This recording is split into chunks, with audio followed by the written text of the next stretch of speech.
ना किसी का फेंका हुआ मिले, ना किसी से छीना हुआ मिले, मुझे बस मेरे नसीब में लिखा हुआ मिले। ना मिले ये भी तो कोई गम नहीं, मुझे बस मेरी मेहनत का किया हुआ मिले। एक बार की बात है, एक नौजवान लड़का बाहर से युद्ध कला में निपुण होकर अपने गांव वापस आता है। गांव में एक पहुंचे हुए गुरु होते हैं जो गांव के सभी लड़कों को युद्ध कला का अभ्यास कराते हैं। वह लड़का एक दो दिन गांव में घूमता है और यह जान लेता है कि इस गांव में प्रसिद्ध होना है तो इस गांव के गुरु को युद्ध में हराना होगा। वह उनके आश्रम जाकर उनको बुरा भला कहने लगता है। कुछ ही देर में आश्रम के सभी छात्र बाहर आ जाते हैं और अंत में वह गुरु जो युद्ध कला में बहुत अधिक निपुण थे बाहर आ जाते हैं।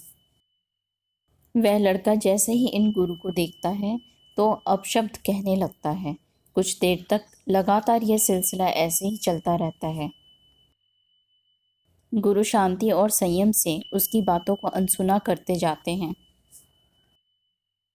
इससे लड़का और अधिक चढ़ जाता है और उनके पूर्वजों को न जाने क्या क्या कहता रहता है। बहुत देर तक जब गुरुजी कुछ नहीं करते हैं तो वह लड़का और अपशब्द कहकर फिर उस आश्रम से वापस चला जाता है।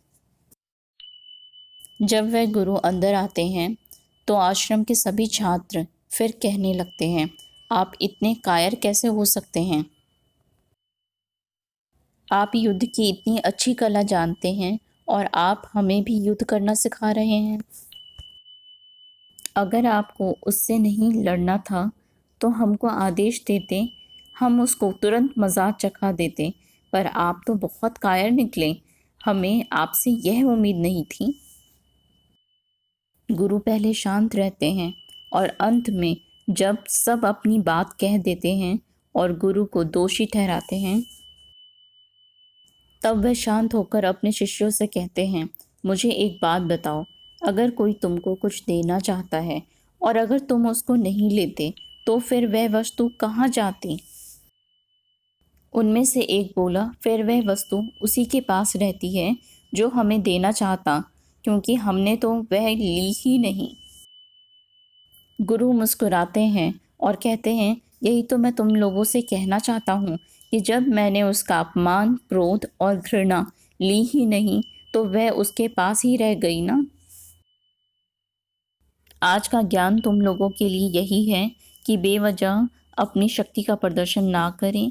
जीवन में तुमको बहुत मूर्ख और ऐसे लोग मिलेंगे जो बेवजह तुम्हें मुसीबत में डालना चाहेंगे। ऐसे समय में संयम रखें और इस बात पर गौर करें, क्या वह वस्तु जो वह दे रहा है लेने लायक है या नहीं। अगर वह आपको अपमान दे रहा है तो आप उसको तनिक भी ना लें और वहाँ शांत रहें।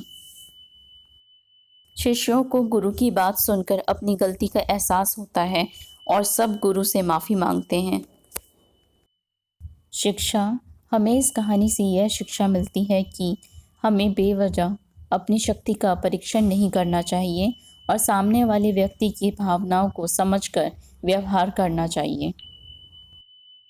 अगर कोई हमें अपमानित कर रहा है और हम अपमान महसूस नहीं कर रहे हैं तो वह अपमान उसी के पास रह जाता है। नस नस में तेरे ये एहसास रहने दे, ताउम्र ना टूटे वह विश्वास रहने दे। मालिक तेरे दर का एक भिखारी हूँ, लबों पर बस मेरे एक अरदास रहने दे। जय श्री राधे।